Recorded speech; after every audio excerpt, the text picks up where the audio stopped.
Olá, meus amigos. Estamos de volta com mais um programa do seu CEADEB TV, Luz para o Meu Caminho. Estamos com o intuito de compartilhar nesses momentos de algo que venha trazer um elevo espiritual para a sua vida, uma bênção para o seu lar, para a sua casa. Espero que você possa, ao longo desse tempo conosco, sentir a presença de Deus e do Espírito Santo em sua vida. Feche os seus olhos, nós queremos orar em conjunto nesse exato momento. Deus eterno e poderoso, Pai de toda a glória, nós chegamos à Tua presença, Pai, nesse momento especial, porque sabemos que Tu és o nosso provedor, Tu és o Criador de todas as coisas, Tu és o eterno benfeitor. A Tua misericórdia, Pai, é o motivo pelo qual nós estamos aqui. Deus, nós te pedimos que a Tua presença seja real, que aquilo que for compartilhado nesse momento venha trazer bênçãos sem medidas para todos os que estiverem assistindo e entendendo a mensagem que nós pretendemos trazer nesse momento. Fica conosco agora e para todo sempre, em nome de Jesus. Amém. Meu amado, há algo que nos intriga, há algo que deve ser questionado por cada um de nós. Afinal de contas, o próprio apóstolo Paulo, ele nos estimula a desenvolvermos uma fé racional. A nossa fé, longe de ser uma fé sem lógica, que não seja fruto de um raciocínio, ela deve ser o tempo inteiro questionada e as nossas dúvidas têm que ser dissipadas. É claro, à luz da palavra de Deus. E uma pergunta que não quer calar é: por que é que muitas vezes nós nos impactamos, nós recebemos a palavra de Deus e a maioria daqueles que frequentam a igreja não vivem uma vida de abundância? A grande questão é, se Deus é quem Ele é, o que é que está faltando para que nós possamos desfrutar uma vida abundante? E há algo que a gente precisa deixar claro logo no início dessa conversa. Abundância não significa acúmulo de bens materiais. Abundância não significa riqueza. Não. Abundância é uma vida completa. Abundância é uma vida em que todos os setores da nossa existência estejam respondidos e atendidos de maneira que eu encontre a plenitude. Essa questão é muito forte, porque se Deus é Deus e Ele não faz acepção de pessoas, o que é que está faltando em mim ou em você para que você possa desfrutar da plenitude dessa relação com Ele? Para que a gente possa compreender um pouquinho disso, nós vamos partir de mensagens que foram declaradas por dois grandes profetas do Velho Testamento. Primeiramente, o profeta Amós, profeta Ageu. Ageu capítulo 1, versículo 6, nos diz assim: semeais muito e recolheis pouco, comeis, porém não vos fartais, bebeis, porém não vos saciais, vestivos, porém ninguém se aquece, e o que recebe salário, recebe-o num saco furado. Um outro texto que eu quero compartilhar convosco é do profeta Jeremias, capítulo 7, versículos 23 e 24. O profeta Jeremias diz assim: mas isto lhes ordenei, dizendo, dai ouvidos à minha voz, e eu serei o vosso Deus, e vós sereis o meu povo, e andai em todo o caminho em que eu vos mandar, para que vos vá bem. Mas não ouviram, nem inclinaram seus ouvidos, mas andaram nos seus próprios conselhos, no propósito do seu coração malvado, e andaram para trás e não para frente. Esse texto, ele nos leva a uma reflexão. O profeta Jeremias, ele foi um homem que Deus levantou em um momento de relevância para a história de Israel. Nós sabemos que um indicador histórico no curso da nação de Israel foi o cativeiro da Babilônia. Aquele cativeiro é a chave para você desvendar muitos mistérios na Bíblia Sagrada. Vocês sabem que durante o Império Mundial da Síria e depois da Babilônia, tanto o reino de Judá quanto de Israel foram escravizados. Mas antes que isso acontecesse, o profeta Jeremias, ele já havia sido chamado por Deus para advertir a nação. Advertir em relação a quê? Advertir em relação a uma prática que estava contaminando aquele povo. Essa prática era um desvio na relação da nação separada por Deus em relação aos propósitos do Eterno. Israel, antes do cativeiro da Babilônia, chegou a um momento na sua vida em que não restou mais nada em termos de relacionamento com Deus.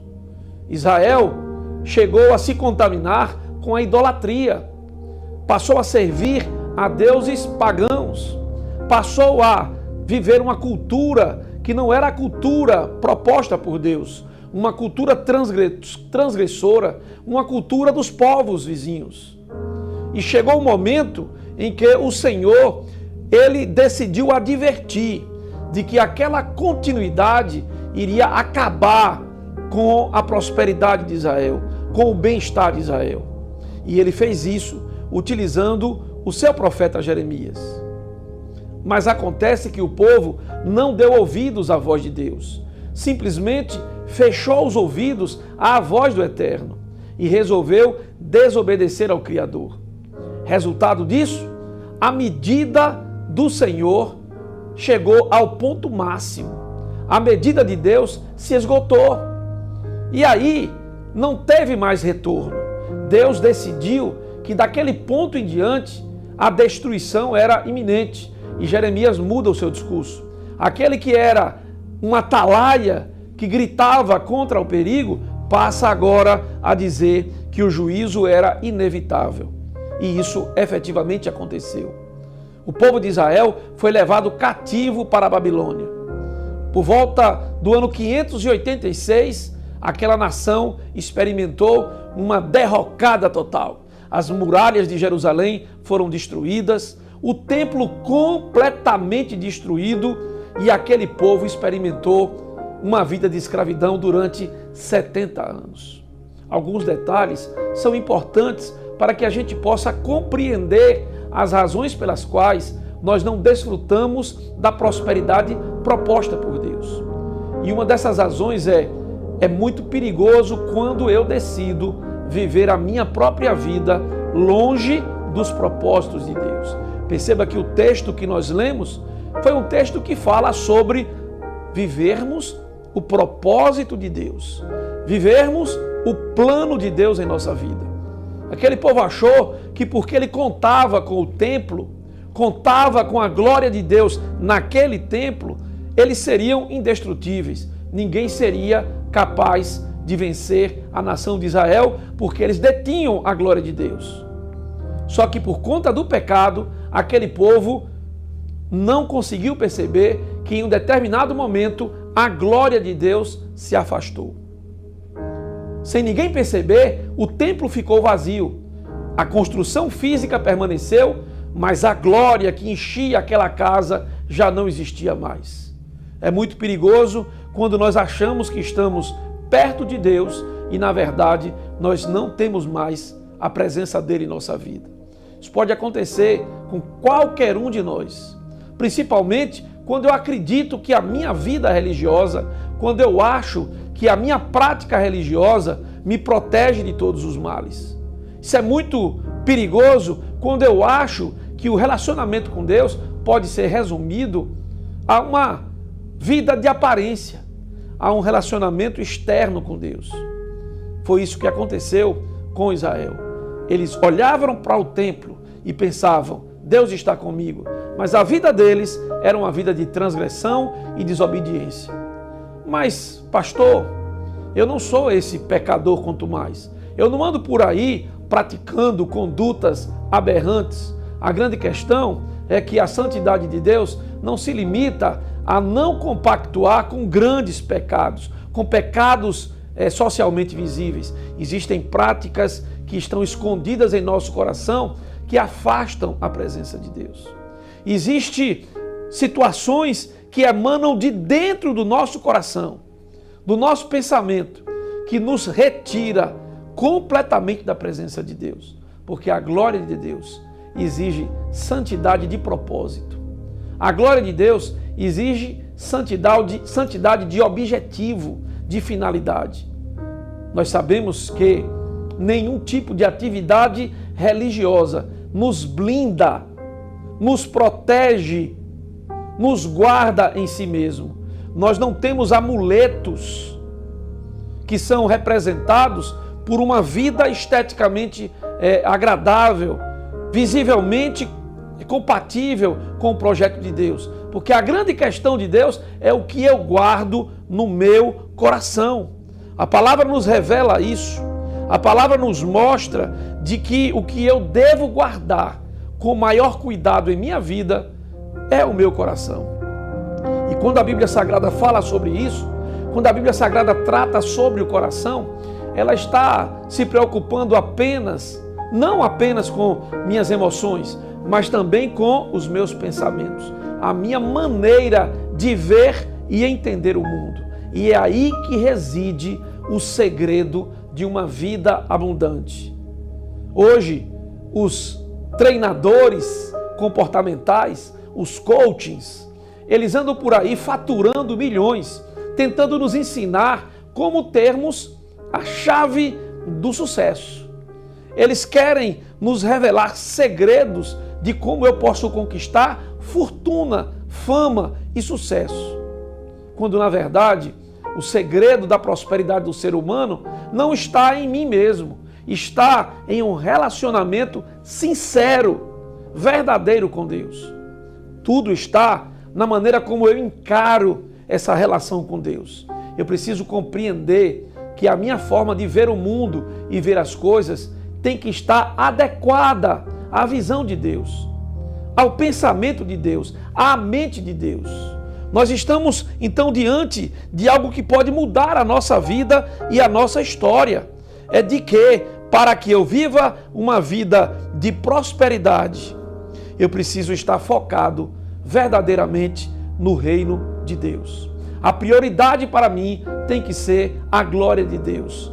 Eu tenho que sondar o meu coração e perguntar para mim mesmo: o que é que está me governando?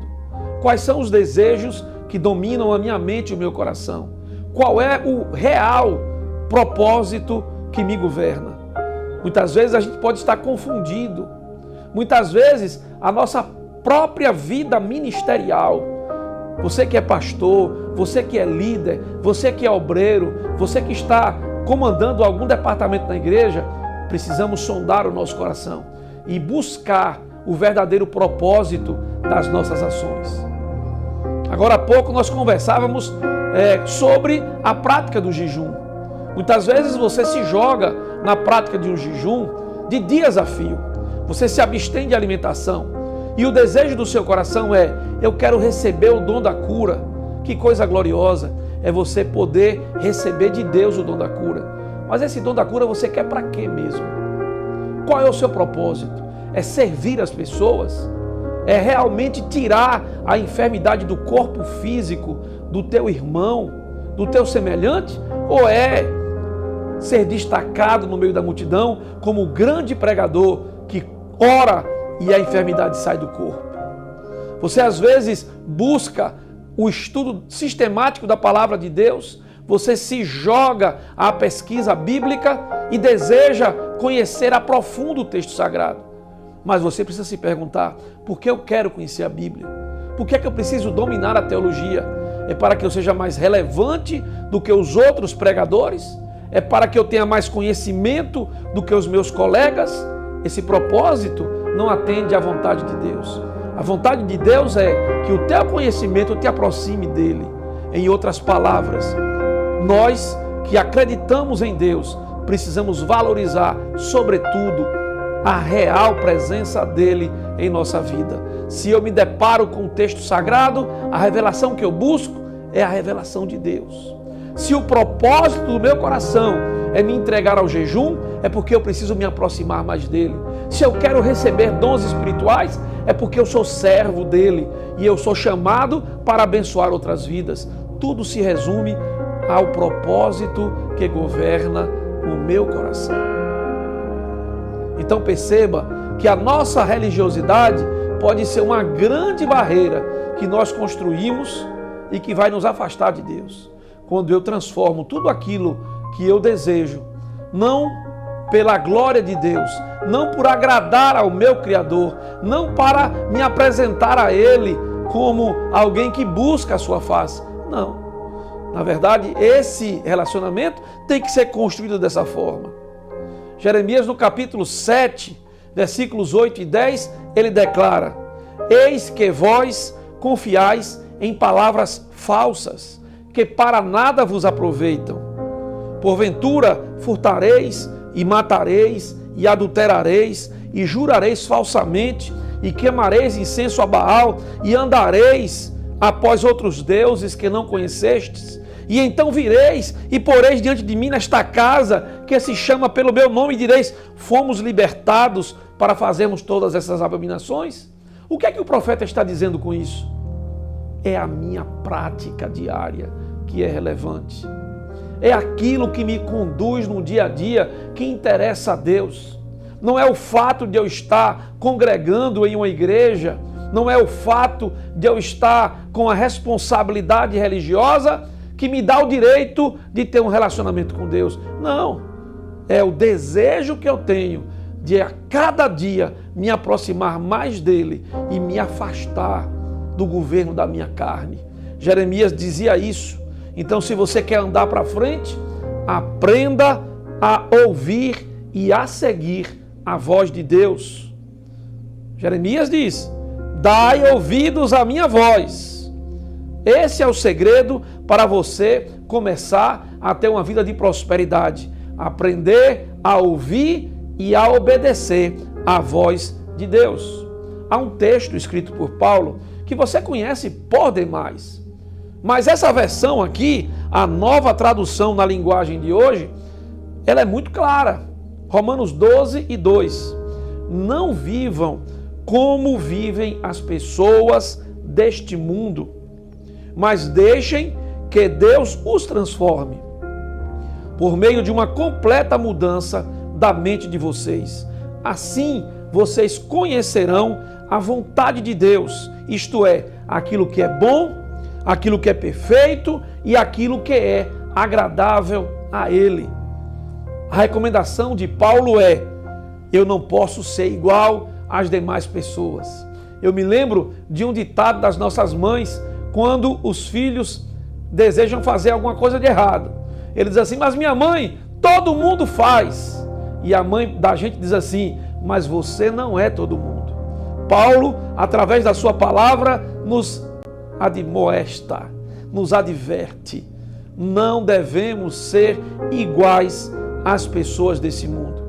O que nós temos é algo de muito especial, é muito poderoso. Precisamos então mudar a nossa mente, transformar a nossa forma de agir por meio de uma mudança de pensamento. Eu preciso conhecer a vontade de Deus, porque ela é boa, ela é perfeita, essa vontade é agradável. O escritor do livro de Provérbios, no capítulo 23, versículo 7, nos diz: porque como ele pensa consigo mesmo, assim é. Ou seja, aquilo que o homem pensa, ele é. Eu sou governado pelos meus pensamentos.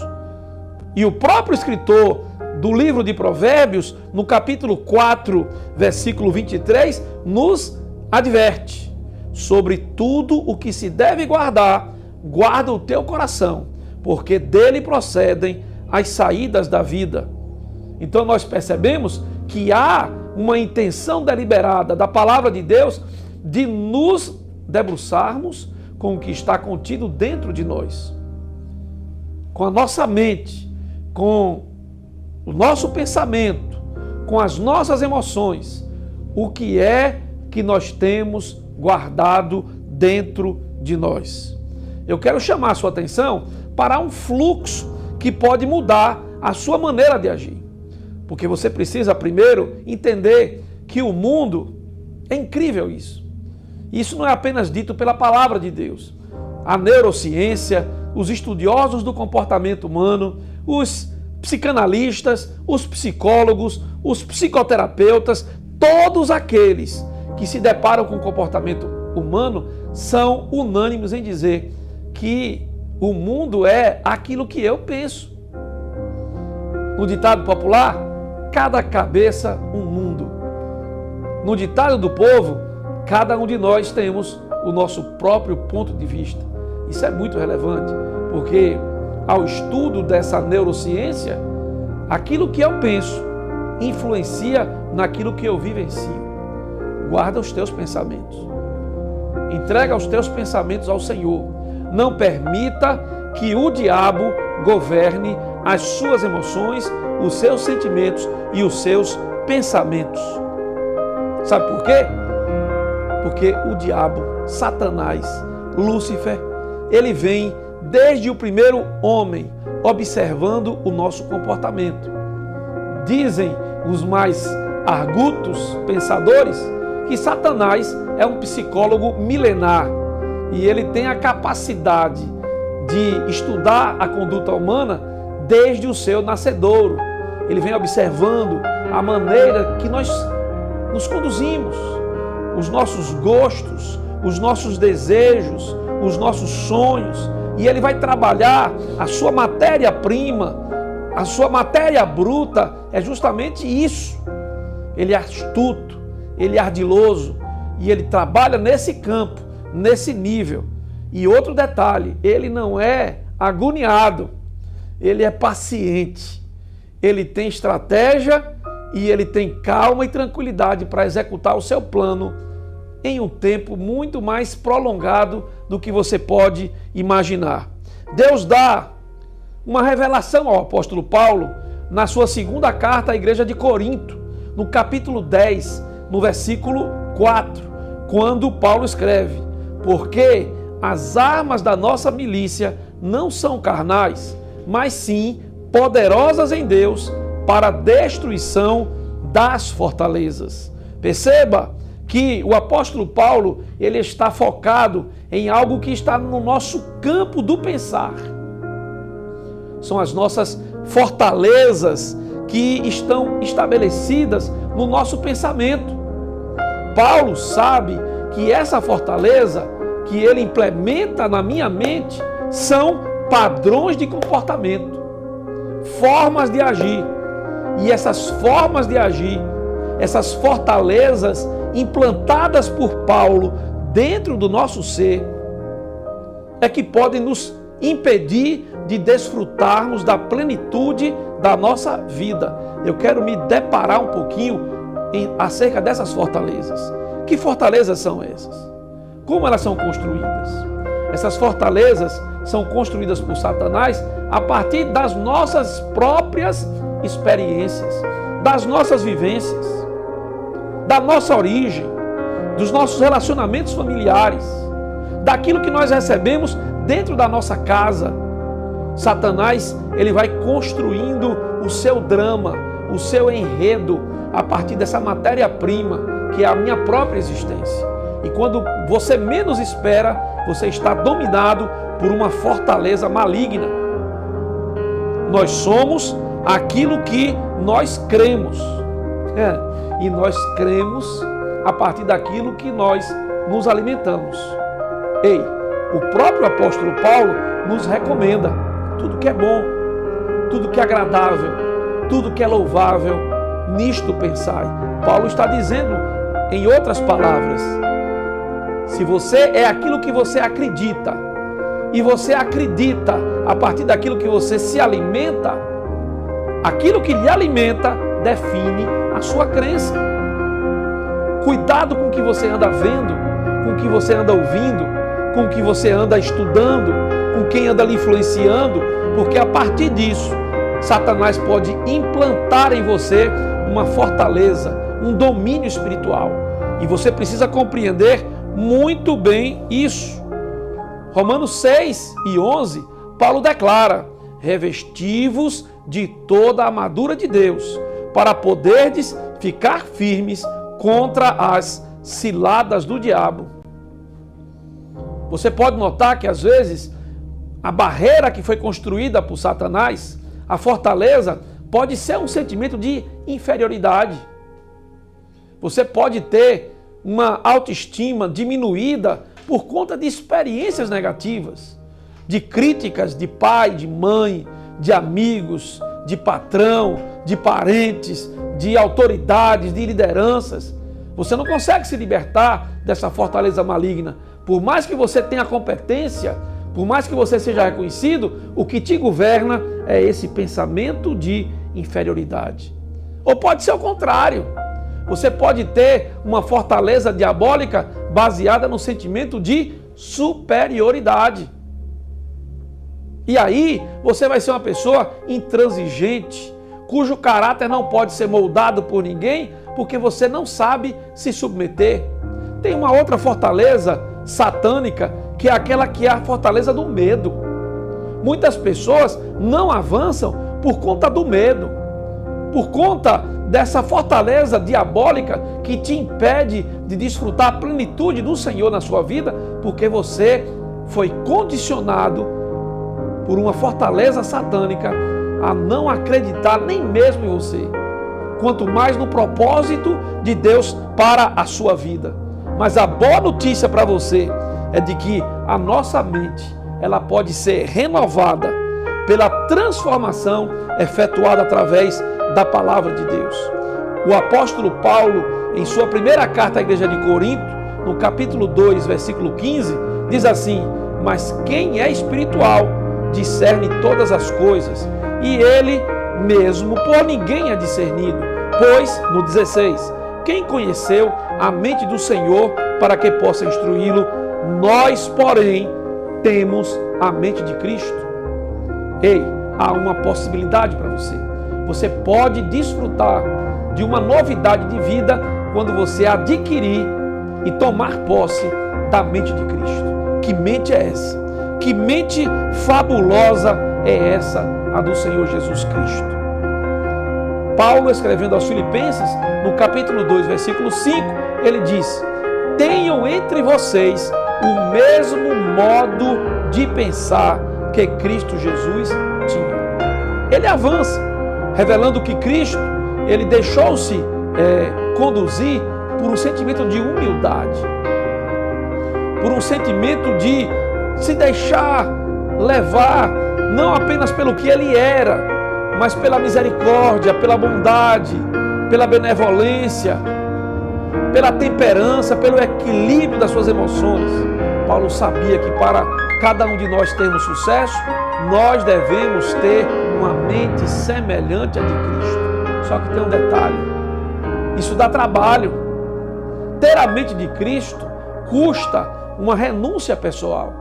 Ter a mente de Cristo significa abrir mão das minhas convicções, renunciar à minha história de vida, quebrar com essas fortalezas diabólicas que governam a minha história e me lançar em uma aventura de fé em busca da revelação de Deus em minha vida. Ter a mente de Cristo é muito complexo, é muito mais complicado do que eu ter uma vida religiosa, do que eu fazer ou deixar de fazer coisas. Ter a mente de Cristo é entender que se eu não tiver o amor de Deus em minha vida, por mais que eu tenha dons espirituais, esses dons de nada me adiantam. Então, o convite que nós temos para você nesse momento é de que você possa reprogramar a sua mente em Cristo. Reprogramar a sua maneira de pensar naquele que foi a revelação de Deus entre nós.